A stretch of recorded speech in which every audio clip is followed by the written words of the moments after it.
Chi è questa donna che ci guarda mentre nuda allatta un bambino sotto un cielo in tempesta?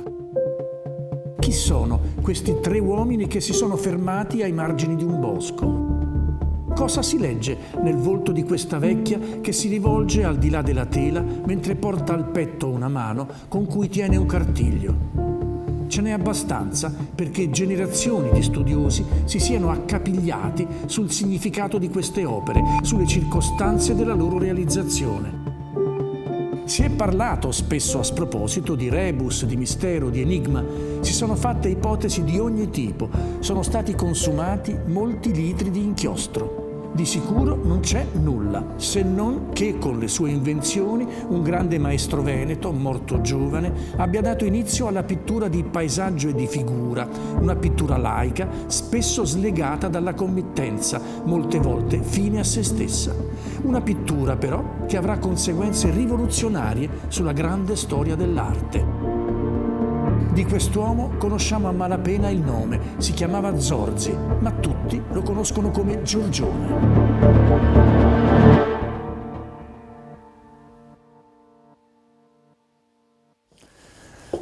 In effetti intorno a Giorgione non c'è nulla di sicuro. Incerto il suo nome, Zorzo o Zorzi. Incerte le sue origini, cioè se è una famiglia veneta o una famiglia lombarda, quella da cui proviene. Incerte le sue opere, nessuna delle quali è firmata. Incerta la data della sua nascita e quella della sua morte. Ed è incerta persino la causa della sua morte.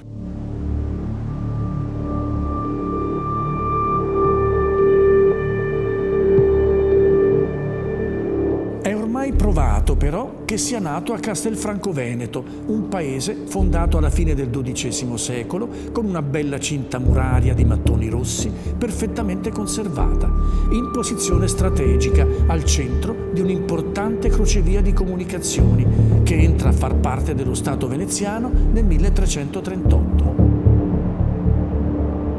Giorgione nasce tra queste mura nel 1477 o nel 1478. Vasari racconta che la sua famiglia era di umili origini. Secondo una tradizione locale seicentesca, però, sarebbe stato addirittura nobile della prestigiosa casata cittadina dei Barbarella. Recenti ritrovamenti nell'archivio di Castelfranco sembrano confermarlo. Un documento ci dice che il notaio Giovanni Barbarella aveva un figlio di nome Zorzi che lavora a Castelfranco fino al 1500, quando chiede di essere esentato dal pagamento delle tasse perché non vi risiede più.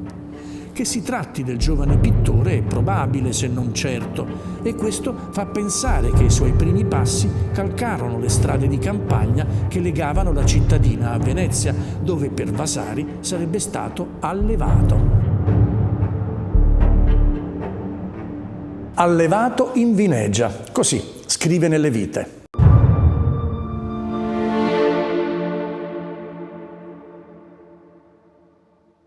Una città florida e potente, questa è la Venezia di quegli anni.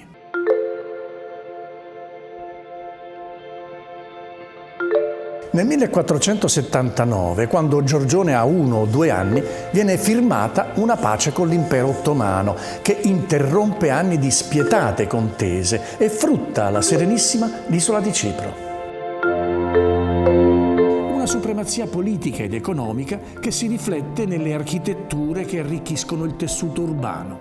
La città assume un aspetto sempre più monumentale e scenografico. Il Canal Grande diventa la via su cui sfilano palazzi che si sfidano l'uno con l'altro per dimensioni e ricchezza. In campo San Giovanni e Paolo, nel 1496, viene posta la celebre statua equestre di Bartolomeo Colleoni, il grande condottiero, scolpita da Andrea del Verrocchio, maestro di Leonardo.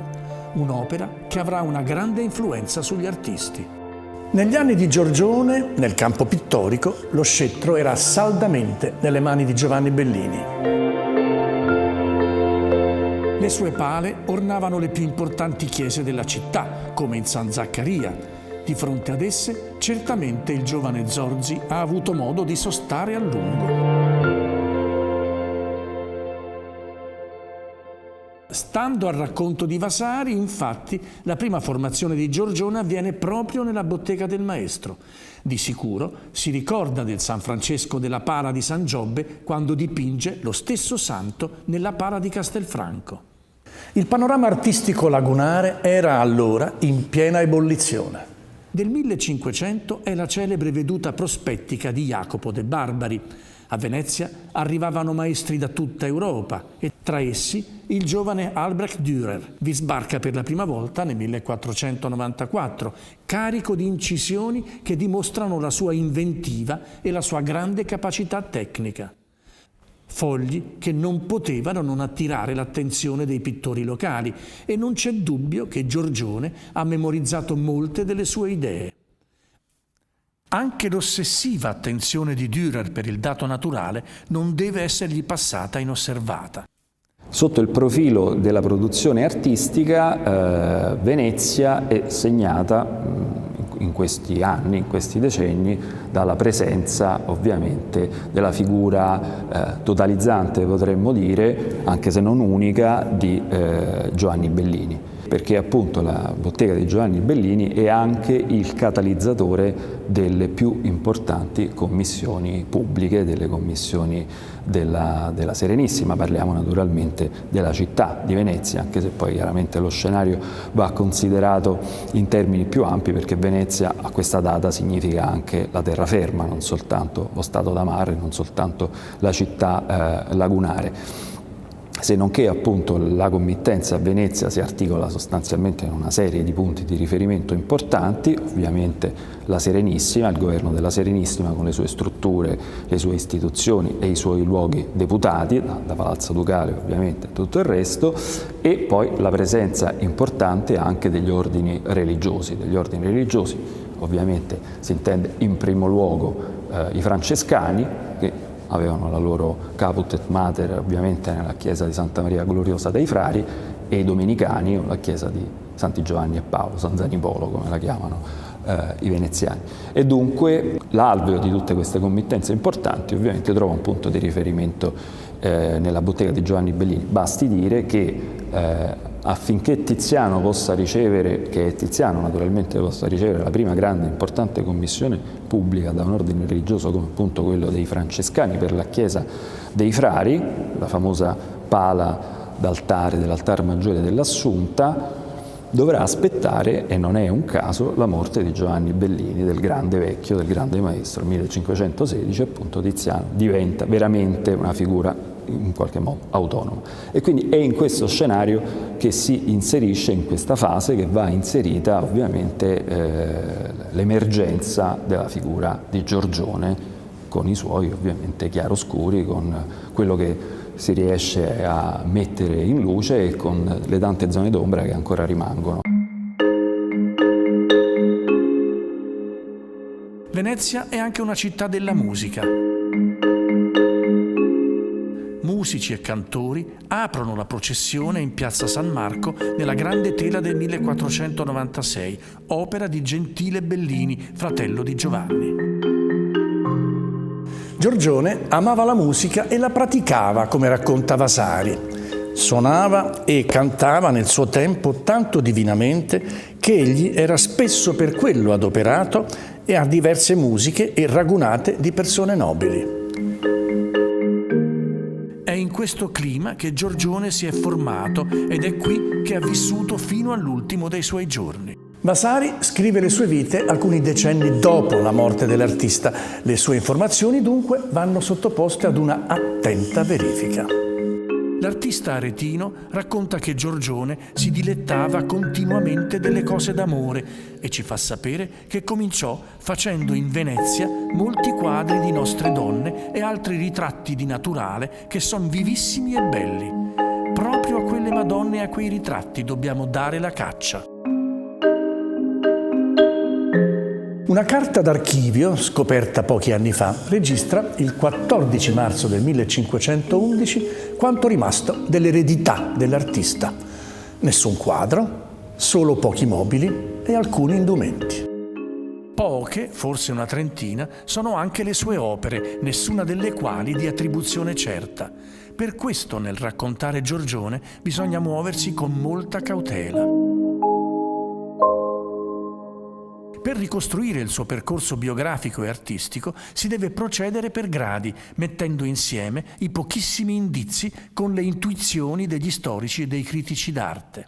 E seguirne le tracce attraverso quei personaggi che sappiamo aver avuto contatti con il pittore. E tra questi c'è il cardinal Domenico Grimani, uomo di vasta cultura, amante delle lettere e delle arti e collezionista.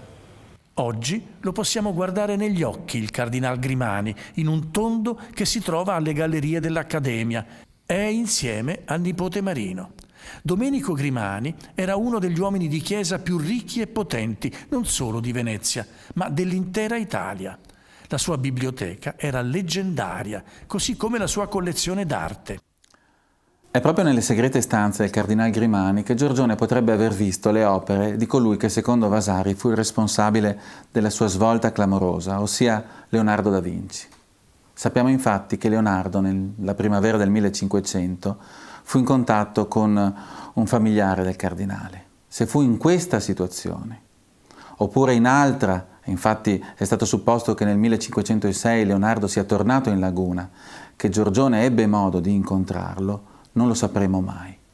Quello che è certo è che da un certo punto della sua parabola in poi, la sua opera diventa sempre più complessa, più misteriosa, più intricata, più intensa, più leonardesca.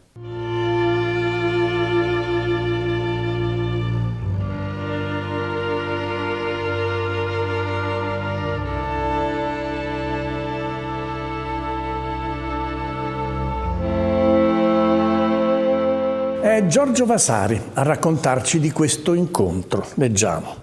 Aveva veduto Giorgione alcune cose di mano di Leonardo, molto fumeggiate e cacciate terribilmente di scuro. E questa maniera gli piacque tanto che, mentre visse, sempre andò dietro a quella e nel colorito ad olio la imitò grandemente. Lo studio della natura aveva portato Giorgione a comprendere i limiti dello stile lineare quattrocentesco, troppo statico e poco incline a rendere la varietà delle cose naturali. Giovanni Bellini e Leonardo da Vinci. Intorno a questi due poli si forma il pittore che vogliamo raccontarvi.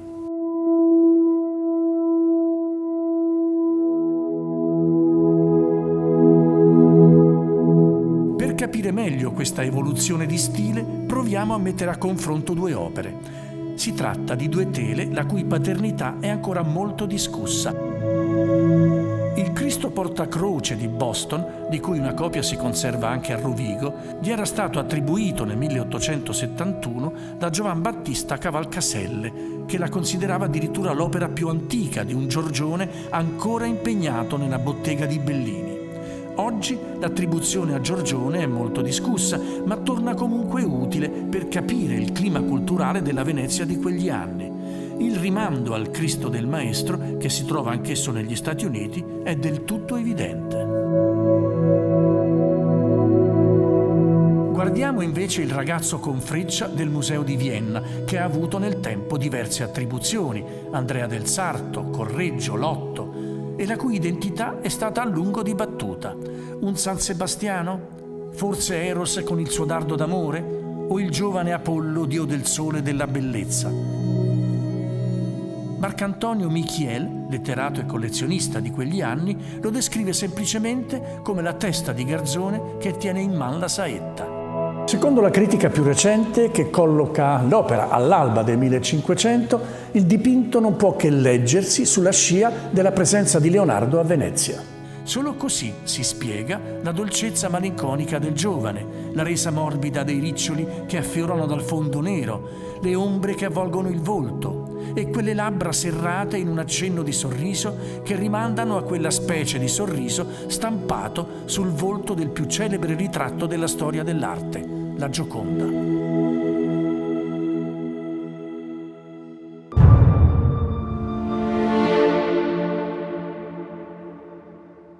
Si vuole che le prime prove di Giorgione siano le due piccole tavole che si conservano agli Uffizi, datate fra il 1495 e il 1498. Una raffigura la prova del fuoco di Mosè, l'altra il Giudizio di Salomone. Entrambe fanno riferimento ad un orizzonte culturale che è ancora quello di Giovanni Bellini. Nella prima, Giorgione riprende dal maestro, in particolare dalla Sacra Allegoria, anch'essa agli Uffizi, tanto l'idea di un'ambientazione scandita a sinistra dalla struttura architettonica del trono, quanto la spettacolare apertura su un paesaggio luminoso che è in grado di rendere con straordinaria morbidezza.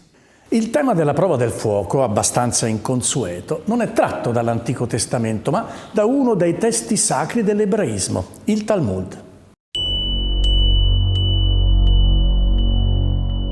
Vi si racconta che dopo aver rovesciato la corona del faraone, il piccolo Mosè deve dimostrare la propria innocenza, scegliendo tra un piatto di ciliegie e uno di carboni ardenti. Sceglie il secondo, dimostrando la sua buona fede, e l'ustione alla lingua sarà la causa della sua balbuzia. La tavola con il Giudizio di Salomone è del tutto speculare, perché in questo caso il sovrano è sulla destra. Anche qui vediamo delle figure ai piedi del trono. Alcune di loro sono di spalle, mentre il paesaggio sullo sfondo mostra una natura meno ostile e più rigogliosa. I soggetti vogliono contrapporre due tipi di giustizia, quella rigida del sovrano d'Egitto e quella saggia del re di Israele, il giudizio di un sapiente e quello di un tiranno. In questa fase si colloca anche la misteriosa tavola della National Gallery, nota come omaggio al poeta, interpretata anche col tema mitologico di Saturno in esilio, enigmatica tanto per il tema che per lo stile. Simile alle due tavole degli Uffizi nella struttura compositiva, con un uomo in trono al lato della tela, alcune figure in primo piano e un paesaggio sullo sfondo, l'opera sfugge ad una chiara lettura iconografica. Tutti lavori che mostrano un artista intento a dipingere temi inconsueti per committenti ancora ignoti. E certo anche in questo si caratterizza Giorgione, meno avvezzo dei suoi colleghi ai temi classici della religione. Ma come tutti i giovani pittori, anche Giorgione ha dipinto figure sacre, specie in formati medi e piccoli, destinati alla devozione privata. Si tratta di un gruppo di opere della fine del Quattrocento che in passato erano state attribuite addirittura al giovane Tiziano. Una serie che può cominciare con la Sacra Famiglia di Washington, nota come Benson, dal nome del collezionista americano che l'aveva acquistata alla fine dell'Ottocento. Qui Giorgione mostra tutto il suo estro, innaturale l'ambientazione, a metà tra una grotta e una stanza, inconsueto il gesto del bambino che inarca la schiena e indica la madre o forse lo scorcio di paesaggio sullo sfondo, ma ciò che più colpisce è l'uso del colore che già anticipa le novità della pittura veneta del Cinquecento. Non dissimile, da questo punto di vista, è la Madonna col bambino di San Pietroburgo, che si staglia davanti ad un paesaggio roccioso. Ma il vertice di questa giovanile produzione sacra viene raggiunto con l'Adorazione dei pastori, anch'essa conservata a Washington. Come tutte le altre opere di Giorgione, ha diviso la critica, fino all'attribuzione da parte di Roberto Longhi alla metà del secolo scorso. Si tratta di un punto di snodo che mostra un artista ormai pienamente capace di gestire i propri mezzi, nei giochi morbidi di ombra e di luce, nel contrasto tra il limpido paesaggio del fondo e la scura grotta in primo piano, nelle movenze meno rigide delle figure, nel senso di profondità graduale e bilanciato. Un netto avvicinamento di Giorgione alle novità della pittura moderna. Eppure, il San Giuseppe, fratello di quello della Sacra Famiglia Benson, richiama ancora il San Pietro della Pala di San Zaccaria che Bellini dipinge nel 1505, il che pone per l'opera non pochi problemi di datazione. A questo gruppo di pitture sacre viene spesso associata l'affascinante Madonna di Oxford, una Madonna che legge. Una tavola che, pur rifacendosi alla pittura veneta quattrocentesca, mostra anch'essa delle evidenti novità. La Vergine è vista di scorcio, mentre il bambino, di chiare fattezze leonardesche, è seduto in una posa mai vista. Il paesaggio sullo sfondo, una vera e propria fotografia di Venezia, mostra il campanile di San Marco senza il coronamento, che sarà completato, sappiamo, nel 1513.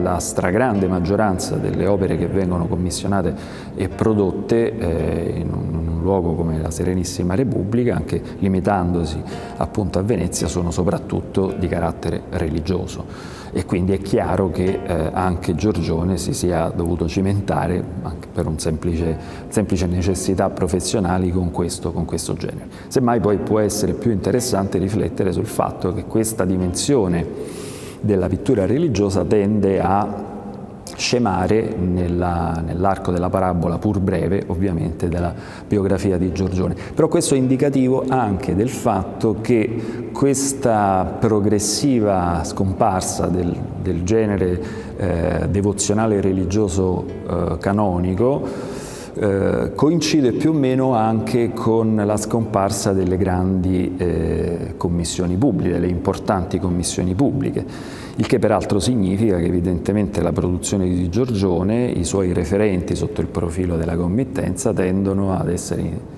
individuabili e individuati in altre aree, per esempio appunto la committenza privata, che ha altre esigenze, altre necessità di rappresentazione o di autorappresentazione identitaria, e dunque chiaramente predilige altri tipi di soggetti, altre tematiche.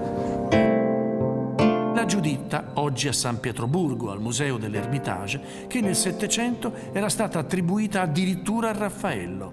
Ha il volto imperturbabile, le mani eleganti, una delle quali poggiata sull'elsa della spada, la gamba che esce dalla veste in modo sinuoso. Con essa il pittore allude alla seduzione raccontata dalla Bibbia, con cui l'eroina ha ingannato il generale nemico. Infine il piede poggiato sul capo muzzato di Oloferne. Un'altra Giuditta, dall'attribuzione incerta, ci mette sulle tracce di un Giorgione che deve aver viaggiato per la campagna veneta e che dobbiamo seguire come in una vera e propria indagine investigativa. Oggi sappiamo che ad un certo punto della sua vita il pittore è stato a Montagnana, una splendida città medievale a sud di Padova. Lo sappiamo non da un documento, ma da una sua opera, un disegno in gesso rosso che si trova a Rotterdam, l'unico che la critica ha attribuito con certezza a Giorgione. Mostra un viandante seduto su un masso e sullo sfondo una cinta muraria che per molto tempo si è creduta quella di Castelfranco, prima di essere identificata con quella di Montagnana. Seguiamo le mura e le torri fino ad un ponte che oggi non c'è più. È la zona di Castel San Zeno che si apre su Porta Padova, verso nord. Oggi Montagnana è un gioiello urbanistico quasi intatto. All'epoca di Zorzi era uno snodo strategico-militare decisivo a sud dello Stato veneziano, famoso proprio per la sua possente struttura muraria. La città ha un imponente duomo quattrocentesco, nel quale si conserva una spettacolare trasfigurazione di Cristo dipinta a metà del Cinquecento da Paolo Veronese.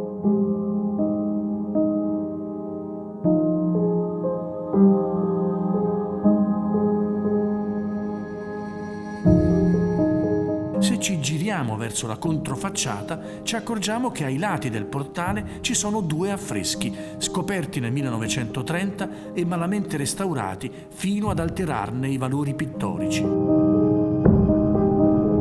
Raffigurano due eroi della Bibbia che vanno spesso in coppia, un David con la testa di Golia e, appunto, una Giuditta che ha appena decapitato Oloferne.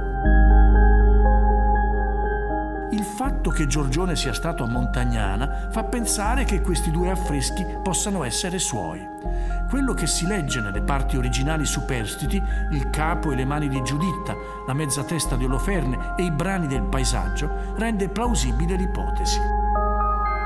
Avvalorata dal fatto che al tempo titolare del Duomo di Montagnana era un collezionista protettore di Giorgione che abbiamo già incontrato, il cardinal Domenico Grimani. Un disegno del tardo Settecento, da poco recuperato alla British Library, ci racconta che un Davide a figura intera, di cui si sono perse le tracce, accompagnava la Giuditta di San Pietroburgo. Negli affreschi di Montagnana, la Giuditta porta una mano al petto e con l'altra sorregge la spada, mentre la testa del nemico è per metà cancellata. Anche il David tiene in mano la spada e mostra il capo decapitato del gigante. In entrambe le pitture le scene sono ambientate sullo sfondo di un luminoso paesaggio. Forse un altro indizio della paternità giorgionesca degli affreschi, che però il restauro del 1930 impedisce di apprezzare fino in fondo.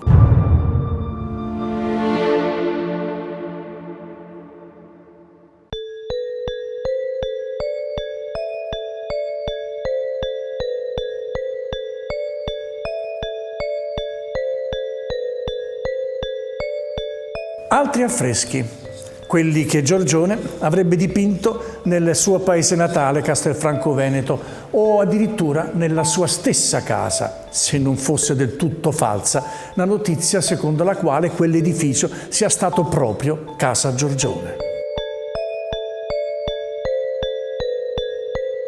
Nel palazzetto di fianco al Duomo, Casa Marta Pellizzari, che oggi ospita il museo civico a lui dedicato, si conserva infatti una pittura che gran parte degli studiosi riconoscono al giovane Zorzi. È il cosiddetto Fregio delle Arti Liberali, un affresco in cui vari oggetti si alternano, come sulla mensola di un ideale studio umanistico. Strumenti scientifici e musicali, libri, immagini di saggi e imperatori. Un vero e proprio rompicapo iconografico e iconologico. Da una parte i libri, gli strumenti per la lettura, per la scrittura e per la computazione del tempo. Una scritta ricorda che il nostro tempo è il passaggio di un'ombra. Un'allegoria che esorta ad affrontare le difficoltà praticando conoscenze sapienziali, astrologiche e artistiche. Le aree dedicate alla pittura e alla musica introducono in un vero e proprio studio d'artista. 2 cavalletti sorreggono delle tele e sopra ad un cassetto c'è una teca per i colori, una ciotola con i pennelli, un volume con schemi prospettici. Poi gli strumenti musicali, perché Zorzi, come sappiamo da Vasari, amava suonare e cantare e piacquegli il suono del liuto mirabilmente. È chiaro che Giorgione è il pittore di riferimento di un gruppo di nobili dalla spiccata vocazione umanistica. Ma non è questa l'unica pittura che Giorgione ha lasciato a Castelfranco. Nel Duomo della sua città c'è una delle sue opere più celebri. Si tratta dell'unico dipinto giunto a noi realizzato da Giorgione per un luogo sacro. Questo non deve trarci in inganno. A commissionare la tavola non è stato un ordine religioso, ma uno dei più celebri condottieri della Repubblica Veneziana, Tuzio Costanzo.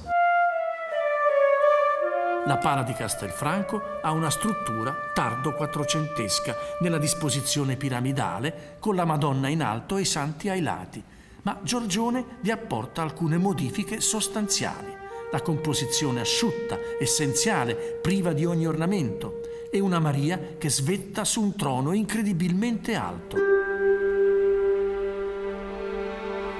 La dimensione terrena è occupata da San Francesco e da un santo guerriero, forse Giorgio Liberale o il messinese Nicasio, protettore dei Cavalieri di Malta.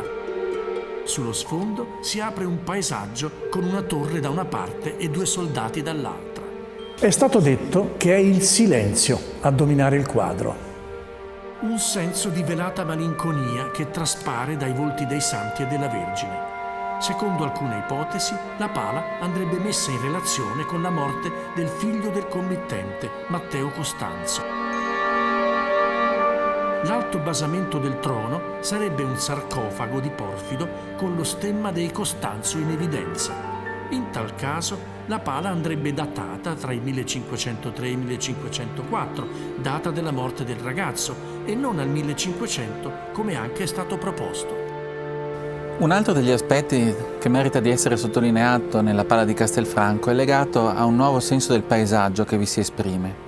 L'operazione di Giorgione è stata quella di introdurre nella pittura veneziana della sua epoca una concezione, una percezione del paesaggio dell'entroterra veneto diversa, un paesaggio arcadico, sognante, idealizzato.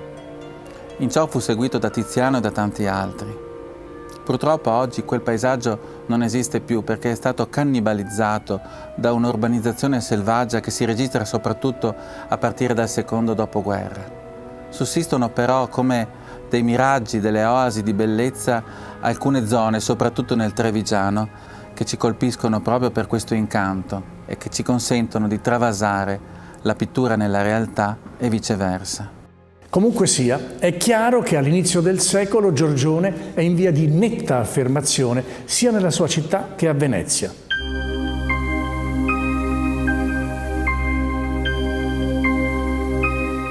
Non tanto per le opere d'arte sacra come la Sacra Conversazione, oggi alle Gallerie dell'Accademia, che Roberto Longhi ha inserito nel corpus giorgionesco,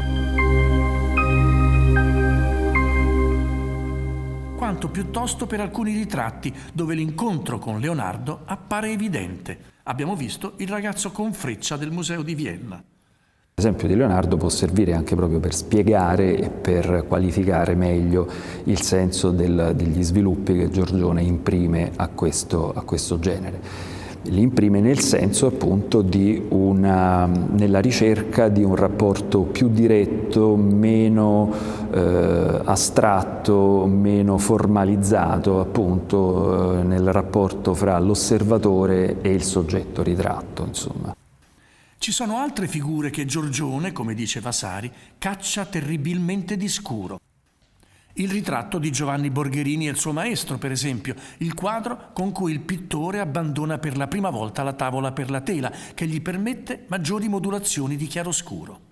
Il soggetto è evidente. Il giovane Borgherini, lo sguardo fisso allo spettatore, stringe in mano alcuni strumenti, un flauto, un pennello, mentre il maestro gli mostra la sfera armillare con un cartiglio in latino. Non vale l'ingegno se non seguiranno i fatti. Tanto in quest'opera quanto in quella più nota degli stessi anni della Galleria Palatina, i volti emergono dal fondo scuro con sguardi languidi, sorrisi accennati che acuiscono il senso del mistero.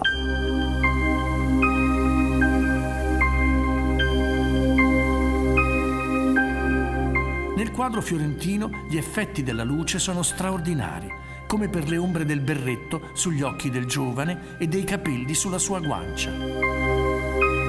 Il soggetto, un tempo interpretato come le tre età dell'uomo, giovinezza, maturità e vecchiaia, è stato poi concordemente identificato come una lezione di canto. A provarlo, lo spartito tenuto in mano dal giovane al centro. Un tema caro al Giorgione, che amava la musica ed era egli stesso musicista. Sguardi dritti verso l'osservatore, ma al tempo stesso sfuggenti, come quello del vecchio nella lezione di canto o del giovane Borgherini. Anche il ragazzo di Berlino guarda fuori della tavola, anche il suo volto si staglia sul fondo scuro. Ha una mano poggiata su uno strano parapetto dove campeggiano due V. Tutti questi sguardi, come il dettaglio del parapetto, rimandano ancora a Leonardo, in questo caso alla dama, la belle ferronnière, che il maestro aveva dipinto qualche anno prima e che Giorgione potrebbe aver visto. Ma se è la ritrattistica, come dice il Vasari, la specificità del nostro artista, è proprio nei primi anni del Cinquecento che Giorgione dipinge una serie di tele impressionante per la qualità della pittura e l'intensità della rappresentazione.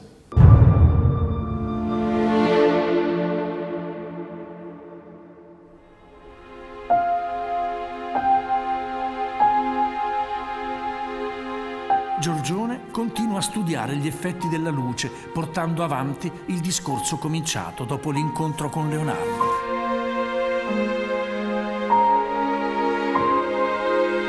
Nello stesso tempo inserisce nelle pitture una nota sentimentale, psicologica, che gli permette di indagare i moti dell'animo dei suoi soggetti, caricando la rappresentazione di un alone di mistero che diventerà il suo marchio di fabbrica. Ciò è particolarmente evidente nel doppio ritratto di Palazzo Venezia. Qui Giorgione Non ritrae solo la psicologia dei suoi personaggi, ma è capace di descrivere i loro sentimenti. Siamo davanti ad una coppia di amici. Vediamo un giovane in primo piano con la mano poggiata sulla guancia. Sembra disperato e con l'altra mano tiene una sorta di arancia, un melangolo, un'arancia dal sapore dolce amaro, simbolo della malinconia. È assorto nei suoi pensieri, in trance, guarda nel vuoto, come cercasse i lineamenti della persona amata. Alle sue spalle spunta un altro giovane, un amico, che forse cerca di scuoterlo. Per la prima volta nella storia della pittura italiana, due persone sono ritratte all'interno dello stesso quadro. Un'idea che Raffaello riprenderà più di 10 anni dopo, nel celebre autoritratto con un amico che si conserva al Louvre. La suggestione sentimentale di questa tela ha suggerito di collegare l'opera al circolo filosofico e letterario La Compagnia degli Amici, formatosi a Venezia sulla scia dei temi trattati negli Asolani da Pietro Bembo, in cui si discuteva anche dell'amore. Un'analoga indagine dei moti dell'anima si trova nel Ritratto di giovane che si conserva a Budapest. Qui Giorgione ci invita a risolvere un rebus. Sul parapetto compare una V in una targhetta a forma di cappello, una tripla testa femminile e una tabella con una iscrizione illeggibile.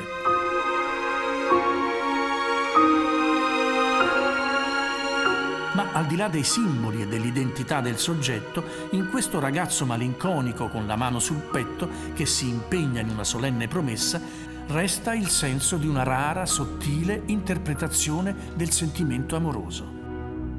Il ritratto è un altro genere importante, un genere che ormai si era largamente affermato. Quando parliamo di ritratto naturalmente parliamo del ritratto individualizzato, del ritratto che consente di riconoscere il soggetto, anche quando naturalmente non sappiamo sempre, e capita spesso, il nome e cognome del soggetto ritratto, però si tratta ovviamente di un dipinto che appunto pretende al riconoscimento di un singolo individuo. E dunque è chiaro che anche a questa categoria Giorgione guardi con una certa attenzione, tanto più perché appunto quando la committenza è privata, spesso la dimensione ritrattistica, che è legata a quelle istanze di autorappresentazione a cui accennavo prima, è ovviamente più importante.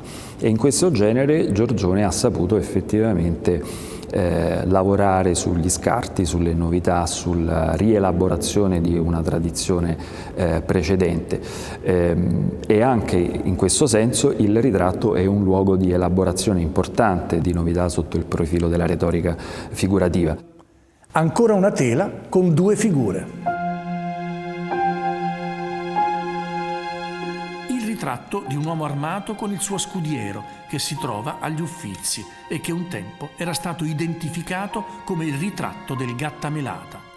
Nel buio di una stanza un giovane in armatura sorregge uno spadone con la destra, mentre con la sinistra indica l'elmo che ha davanti. Le labbra sono serrate, lo sguardo concentrato, i capelli scivolano sulle spalle perdendosi nell'ombra. Dietro di lui uno scudiero regge una lancia. La bocca aperta e lo sguardo al cielo suggeriscono che sta pregando o cantando.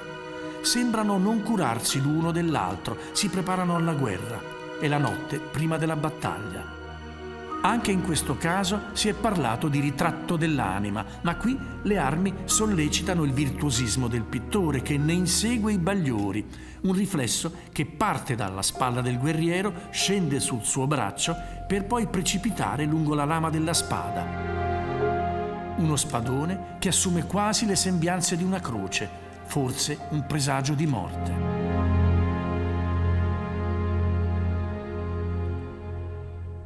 Di là della questione dell'approfondimento dello scavo psicologico, che è sempre un po' una tentazione che va presa a mio vedere con una certa cautela, perché non ci si deve comunque dimenticare che il ritratto è l'espressione di una finzione in qualche modo teatrale. Il ritratto è rappresentazione in primo luogo e non è autorivelazione così epifanica, però questo non toglie che il ritratto istituisca un rapporto privilegiato, e che è luogo appunto di sperimentazione e ricerca tra l'oggetto dell'immagine, la presenza, ancorché traslata, diciamo così, dell'immagine del ritrattato e l'osservatore, che spesso peraltro è la stessa persona, e questo innesca un meccanismo di autoriconoscimento che invece è fondamentale e al quale le soluzioni giorgionesche hanno saputo dare una nuova linfa, una nuova dimensione sostanzialmente. Questa serie di ritratti, che gli studiosi datano intorno al 1505, si chiude con un altro pezzo di bravura conservato a Vienna. Il ritratto di uomo in arme, oggi purtroppo in un grave stato di conservazione. Ancora due figure, il fiero profilo del guerriero, che alcuni hanno identificato con Girolamo Marcello, e lo strano personaggio sulla destra che emerge dall'ombra. C'è chi lo ha accostato alle teste grottesche di Leonardo, a riprova di quanto sia stata duratura l'influenza del maestro toscano sul pittore di Castelfranco.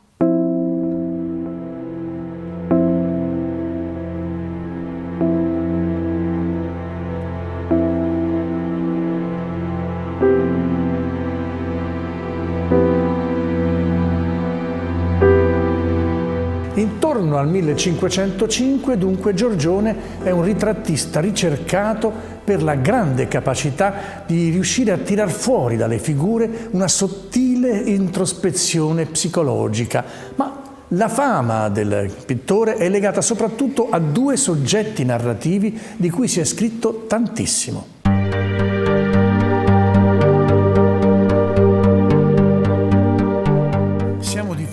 Ad uno dei suoi dipinti più famosi ed enigmatici, noto come i Tre Filosofi. Marcantonio Michiel lo aveva visto nel 1525 in casa di Taddeo Contarini, uno dei nobili che Giorgione frequentava e che possedeva ben 4 opere del maestro. Che siano tre filosofi lo dice lo stesso Michiel. La tela a olio degli tre filosofi nel paese, 2 ritti e 1 sentado. Ma questa interpretazione non convince. Che cosa vediamo? Sulla destra un vecchio barbuto con un cartiglio su cui si riconoscono numeri e segni astrologici.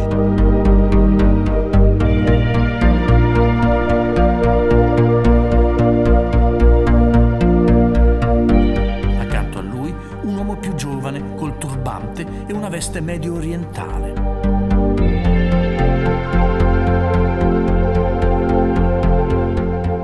Seduto un ragazzo con in mano una squadra e un compasso. Michiel lo descrive come il filosofo sentado che contempla gli raggi solari. Guarda una grotta che sta alla base di una montagna, sul fondo una città sotto un cielo al tramonto.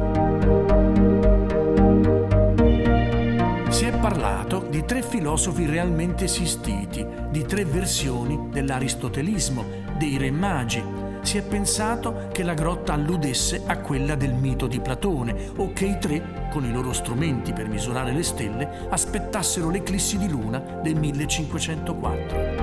Ma non c'è nulla di certo. Probabilmente il dipinto rappresenta al tempo stesso 3 età dell'uomo, 3 culture e 3 religioni.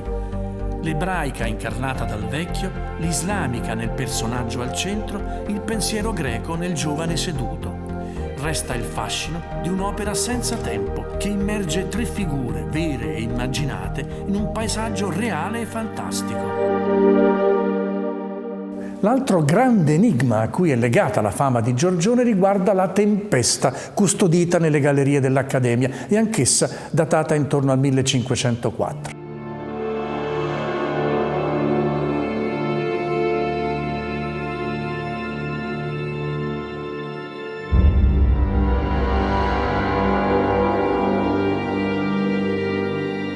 Anche in questo caso il titolo deriva dalle testimonianze del Michiel, che segnala l'opera nelle collezioni di Gabriele Vendramin, un ricco e colto mercante, descrivendola come il paesetto in tela con la tempesta, con la cingala et soldato.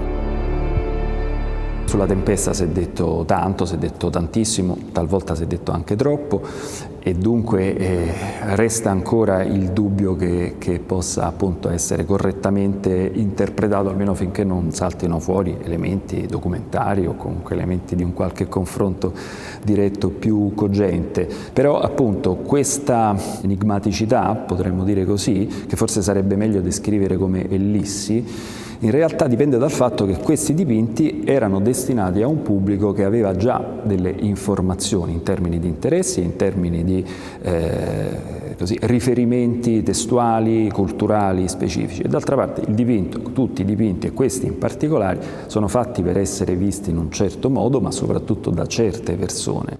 Questo istituisce un gioco di complicità anche intellettuale e non soltanto cognitiva o ricognitiva tra l'immagine e il suo destinatario ideale. E dunque è in un certo qual modo persino prevedibile che non siano altrettanto eloquenti per chi non si trova nella posizione dello spettatore ideale, del destinatario originale, che doveva mettere quel che l'immagine stessa non ci dice esplicitamente. Sotto una quercia sull'erba vediamo una donna nuda che allatta un bambino. Ci fissa intensamente. Dall'altra parte del torrente un giovane la osserva. È un uomo dai vaporosi capelli castani, vestito in modo elegante. Sorregge un bastone come fosse una lancia. Siamo ai margini di una città, presso alcune rovine. Un muretto sbrecciato con 2 colonne spezzate. Una parete interrotta con 2 archi. Un ponte di legno conduce ad una porta fortificata. Accanto una torre, sul cui tetto si è posato un airone. Da qui le case sono interrotte dagli alberi, poi altre torri. Sullo sfondo una costruzione cubica con una grande cupola. Il cielo è carico di nuvole, saturo di umidità. All'improvviso il bagliore di un lampo annuncia una tempesta. La tempesta, un quadro, un enigma, un rompicapo che ancora non ha trovato soluzione. Si è andati in cerca di testi di riferimento letterari o simbolici. Si è parlato di una simbologia accessibile a pochi iniziati, di un'allegoria mitologica, Giove e Io, o classica, Dioniso sotto le mura di Tebe, di una simbologia veterotestamentaria, il ritrovamento di Mosè, o di un'allegoria di stampo pastorale. Si è pensato ad Adamo ed Eva ammoniti da Dio. Il fulmine sarebbe il segno della sua ira.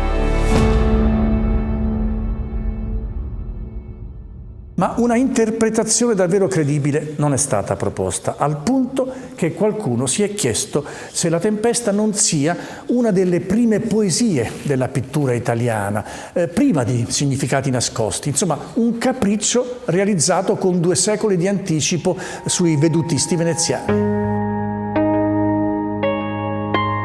Spostiamoci a Vienna ed entriamo nel suo grande museo, perché qui c'è un quadro che porta una firma.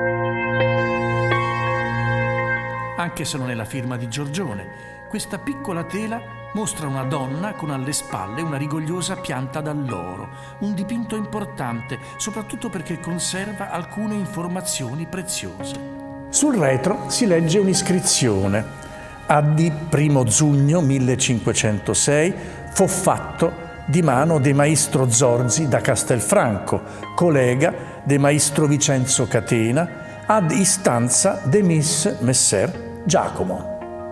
Un'iscrizione importantissima perché certifica, oltre al nome dell'autore, la data, il 1 giugno del 1506, il nome del committente, un misterioso messer Giacomo, e il rapporto di collaborazione con Vincenzo Catena, un pittore che all'epoca aveva un suo prestigio. Ma il quadro stesso è un documento unico nella sua atipicità iconografica, una fanciulla seminuda in una stanza scura che guarda dritto davanti a sé, circondata da foglie d'alloro. Chi è? Il dipinto era noto come Laura, forse quella di Petrarca, ma si è proposta anche una identificazione con Dafne, la ninfa che si trasformò in alloro per sfuggire ad Apollo. C'è chi ha parlato di allegoria matrimoniale e chi, mettendo l'accento sulle vesti e sul seno scoperto, ha pensato al ritratto di una prostituta o forse all'amante del committente. Anche in questo caso l'unico dato certo è la novità. Nulla del genere si era mai visto nella pittura di quel periodo, non solo veneziana, ma anche italiana ed europea.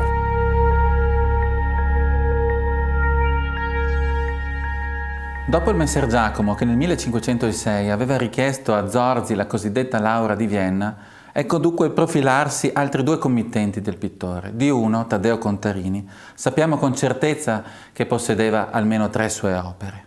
Lo sappiamo grazie a un prezioso, eccezionale manoscritto che si conserva alla Biblioteca Marciana di Venezia, in cui un patrizio veneziano tra il 1520 e il 1540, si chiamava Marcantonio Michiel, si appuntò ciò che vide all'interno dei palazzi veneziani. Era un uomo di alta cultura, con rapporti anche a Roma, a Napoli, che per fortuna si annotò in questo manoscritto la presenza di ben 17 opere di Giorgione e o della sua scuola. Senza queste carte noi di lui sapremmo veramente troppo poco.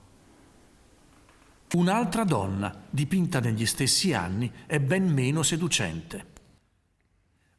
Un inventario del 1561 la segnala nelle collezioni di Gabriele Vendramin.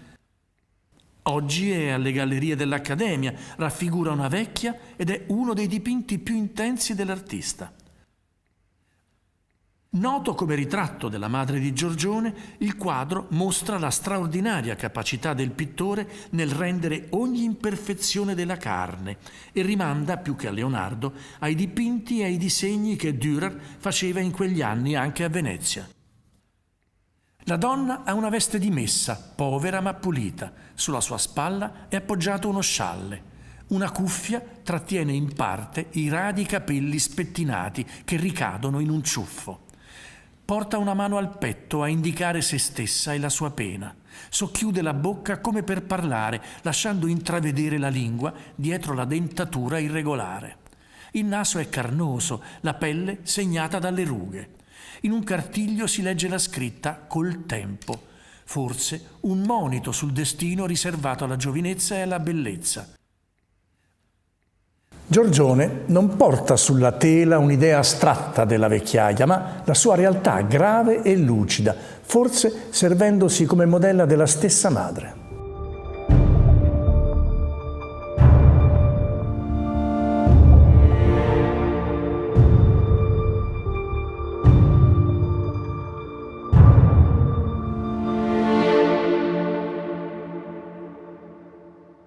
Un documento dell'Archivio di Stato di Venezia ci parla di una commissione prestigiosa ricevuta da Giorgione nel 1507, la realizzazione di un telero nel Palazzo Ducale per la nuova sala del Consiglio dei Dieci, il Consiglio dei Ministri dell'epoca. Non sappiamo nulla di quest'opera, né il soggetto, né le misure, né la fine che può aver fatto. Tuttavia è la testimonianza del prestigio raggiunto dall'artista, finalmente impegnato in una commissione pubblica della massima visibilità.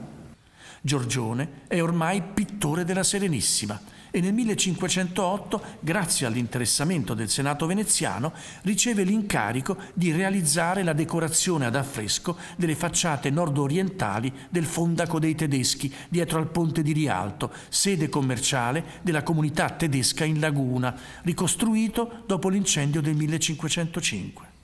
È l'opera più clamorosa della sua carriera che purtroppo il tempo ha cancellato. Pare che l'artista vi avesse affrescato delle misteriose figure simboliche che le fonti ricordano con colori sgargianti ed infiammati.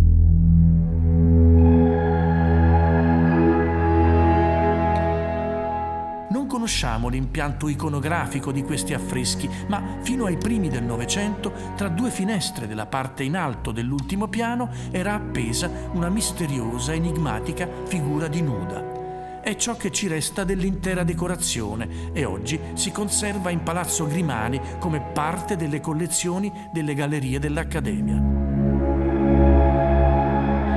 Sebbene in condizioni rovinose, la nuda non manca di sorprendere per la vita che ancora vi pulsa. Concepita per essere vista da lontano, è costruita con una pennellata larga che arrotonda le superfici quasi con estro da scultore. Un infuocato cromatismo ne accende la pelle.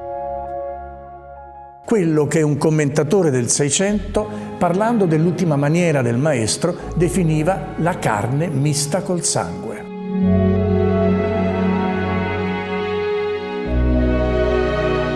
Il resto possiamo solo immaginarlo attraverso le incisioni settecentesche di Antonio Maria Zanetti e in qualche veduta del Canal Grande.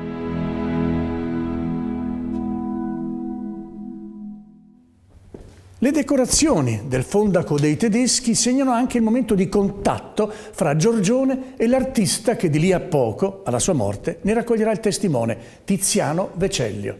A Tiziano, infatti, erano state affidate le pitture delle restanti pareti dello stesso edificio.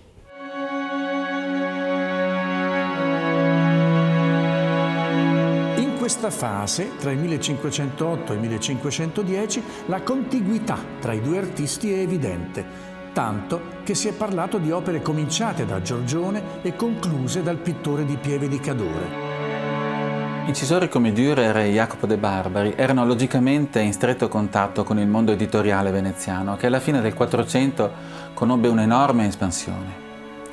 Senza dubbio uno dei libri più belli stampati a Venezia in quegli anni è il cosiddetto Polifilo di Francesco Colonna, pubblicato nel 1499 da Aldo Manuzio. È possibile, probabile, certo vorrei dire, che Giorgione lo ebbe in mano. Perché? Perché una delle sue ideazioni più celebri, la Venere di Dresda, ripensa una delle tavole appunto del Polifilo. Una Venere nuda in un paesaggio con il braccio reclinato dietro la testa, le gambe accavallate. Evidentemente la connessione non è casuale. Nel 1525 il solito Marcantonio Michiel vede in casa di Girolamo Marcello la tela della Venere nuda che dorme nel paese con Cupidine fu de mano de Zorzo da Castelfranco. Però aggiunge, ma lo paese et Cupidine furono finiti da Tiziano. È la celebre Venere di Dresda, una donna bellissima, completamente nuda e abbandonata nel sonno, in cui, senza dubbio, si riconosce la mano del Cadorino. La tela ha subito restauri e ridipinture, il piccolo Cupido ad esempio è scomparso, ma quando alla fine del Seicento arriva nelle collezioni del re di Sassonia, la Venere dormiente è ritenuta opera di Giorgione. Da allora si è aperto un vivace dibattito, ma non è possibile dare una risposta certa, perché se nel volto e nel corpo della dea si scorge la mano di Zorzi, i colori e la consistenza dei tessuti rimandano a opere come l'Amor sacro e Amor profano che Tiziano dipingerà qualche anno dopo.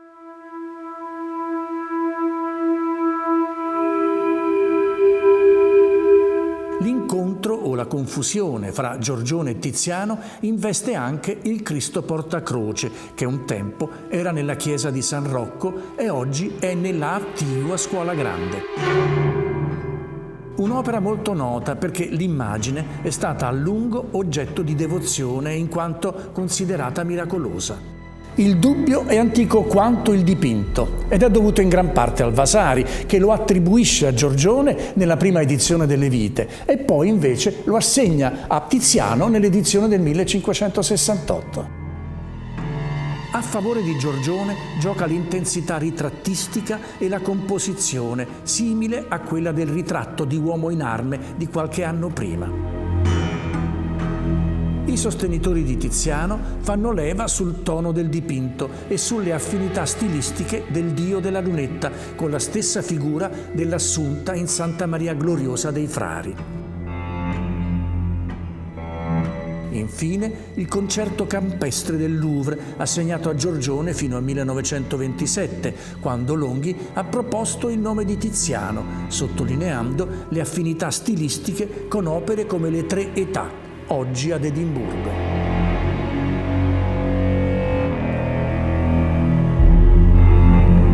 Una parte della critica vuole che questo dipinto sia frutto di una collaborazione, l'idea di Giorgione e l'esecuzione affidata al giovane Tiziano. a cui comunque l'opera è oggi generalmente assegnata. Se così fosse, il Concerto del Louvre sarebbe comunque il quadro più giorgionesco del giovane Tiziano, sia in certe soluzioni compositive che nella scelta del tema musicale che rimanda a Giorgione e al suo giro di committenze.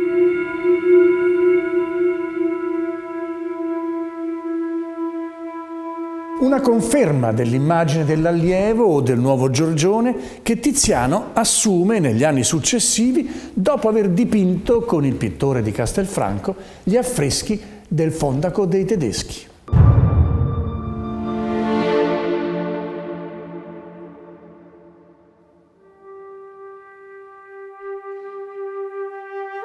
La musica, tema caro a Giorgione, come sappiamo, per un gruppo di opere caratterizzate da una pittura costruita con macchie tonali e grumi di colore, come nelle due tele della Galleria Borghese, Il cantore appassionato e Il suonatore di flauto. Due opere datate intorno al 1508 e assegnate a Giorgione nell'inventario delle collezioni del cardinale Scipione Borghese del 1650. I due musici sono frutto di una ricerca strettamente legata alle pitture del Fondaco dei Tedeschi per la grande dimensione delle tele che rimanda alla monumentalità di quegli affreschi, ma soprattutto per il forte carico tanto nei colori che nei gesti e nelle espressioni dei personaggi rappresentati, fino a raggiungere esiti quasi caricaturali nel cantore appassionato che solleva il volto e porta una mano al petto. E ancor di più nel suonatore di flauto, che Giorgione presenta come un saltimbanco ubriaco che brandisce il flauto come fosse un bastone.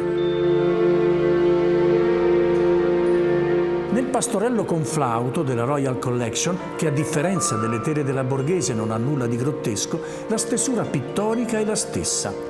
Gli incarnati ricchi di rosso tornano nello straordinario ritratto di uomo, noto come Terris, dal nome del collezionista che lo conservava a Londra nel 1937 e che si trova oggi nel Museo di San Diego in California. Qui l'inquadratura è ancora più stretta sul primo piano, la posa centrale. L'ignoto personaggio guarda fisso verso lo spettatore con aria di nobile distacco. Questo ritratto condivide con la Laura di Vienna una iscrizione cinquecentesca sul retro che ne certifica l'autografia. Di Man de Zorzi da Castelfranco. Infine il concerto, già noto come Sansone deriso, una tela dalla straordinaria veemenza espressiva. Ci mostra un uomo con la bocca aperta nel canto e la mano appoggiata su uno strumento musicale a corda rovesciato. È circondato da due figure che emergono appena dal buio della tela. Figure quasi grottesche, molto caricate, segno ulteriore di una straordinaria libertà dell'artista da ogni schema pittorico. Una libertà in cui si esprime appieno la grandezza del Giorgione degli ultimi anni. Una pittura da sua fatta di macchie cromatiche, di grumi di materia, di impasti, che esplode sotto i colpi del pennello come un fuoco di artificio. 10 dicembre 1508. Proprio quando Giorgione conclude gli affreschi del Fondaco dei Tedeschi, a Cambrai, nel nord della Francia, le maggiori potenze europee decidono, in un accordo segreto, come spartirsi i territori della Repubblica. Rispondono all'appello di Papa Giulio II, che ha lanciato una scomunica contro la Serenissima.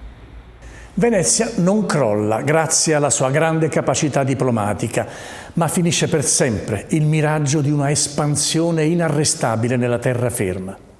E nel 1510 arriva la peste.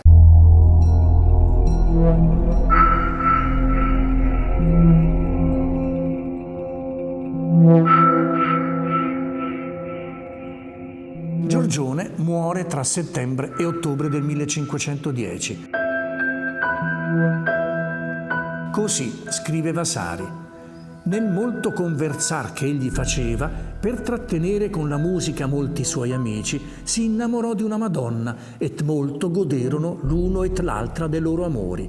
Ella infettò di peste, non ne sapendo però altro, et praticandovi Giorgione al solito, se li appiccò la peste, di maniera che in breve tempo, nell'età sua di 34 anni, se ne passò all'altra vita, non senza dolore infinito di molti suoi amici che lo amavano per le sue virtù.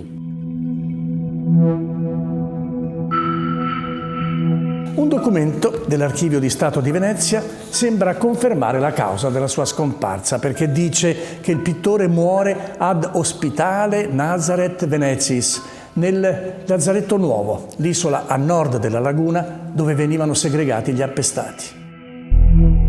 Rimanevano i suoi affreschi sui muri dei palazzi, le sue tele enigmatiche senza firma che avrebbero aperto strade sorprendenti. Sopravvivevano gli amici scampati alla peste che hanno seguito le sue orme, tra loro Tiziano e Sebastiano del Piombo.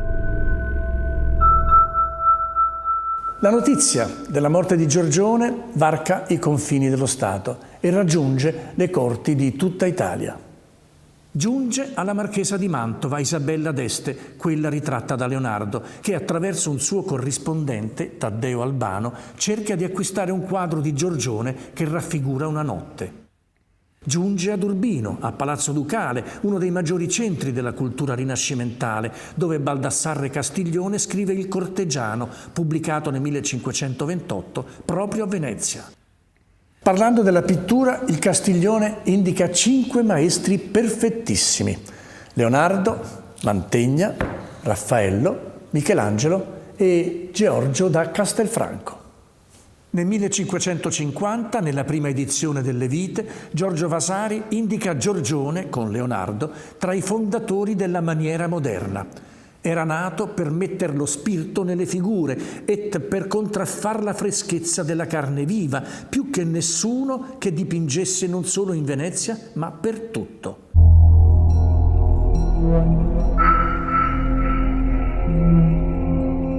Tra le opere che menziona c'è Una tempesta marina, oggi alle Gallerie dell'Accademia, che indica come un capolavoro e che oggi non è più nel catalogo di Giorgione come molte altre pitture.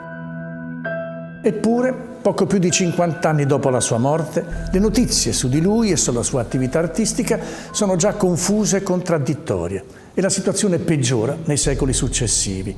Anche se con il suo enigma e con il suo mito, Giorgione continuerà ad affascinare sempre studiosi, amanti dell'arte e gente di ogni tipo. La dimensione enigmatica o misteriosa, che non è sempre esattamente la stessa cosa, ovviamente ha finito per segnare un po' la figura di Giorgione, questo per varie ragioni naturalmente, in parte perché sicuramente alcune almeno delle sue opere, non tutte in verità, si sono dimostrate sfuggenti o poco collaborative, per così dire, sotto il profilo interpretativo e quindi costituiscono ancora dei rompicapo per gli studiosi moderni.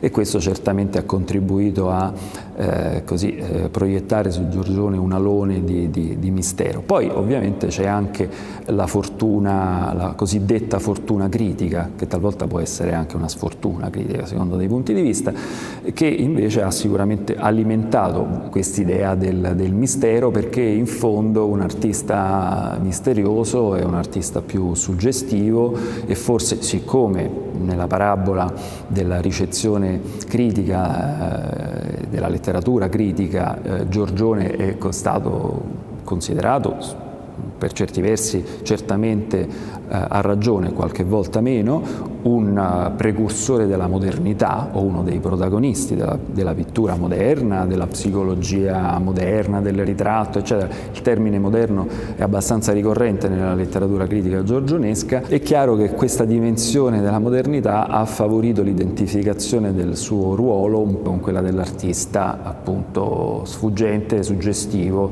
che è retaggio della letteratura tardo-romantica, della tradizione tardo-romantica, e quindi talvolta ci si è compiaciuti nell'immaginare un pittore ermetico, segreto, appunto riservato, sfuggente, cosa che in parte sicuramente poteva essere, cosa che in parte è costruzione poi della letteratura critica. Giorgio dalle fattezze della persona e dalla grandezza dell'animo, chiamato poi col tempo Giorgione. Così Vasari descrive l'artista nelle sue vite. Giorgio il Grande, perché Giorgio da solo non basta. Ci vuole un accrescitivo, come per Alessandro Magno, per Carlo Magno, un termine che esprima una dimensione di grandezza al tempo stesso fisica e morale.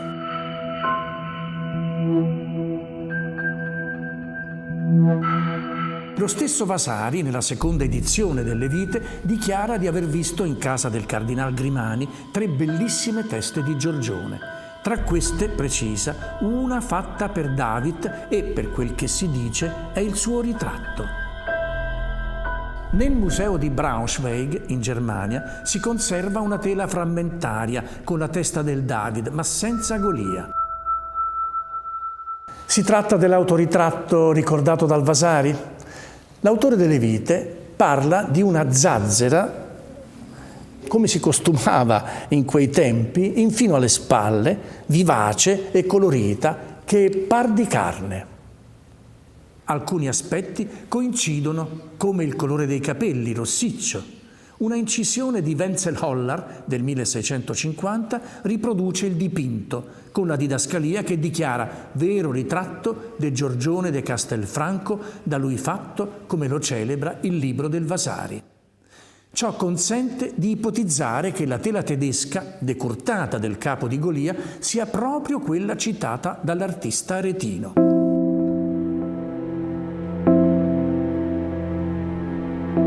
Alla fine della sua carriera, forse nel suo ultimo dipinto, il pittore si raffigura nelle vesti dell'eroe giudaico, il piccolo uomo che ha sconfitto il gigante, quasi a voler sottolineare, come è stato notato, un'appartenenza che è culturale in senso pieno e profondo. E nel mostrare le sembianze abbondanti di Giorgio il Grande o del grande Giorgione, fissa verso lo spettatore lo sguardo fiero e malinconico.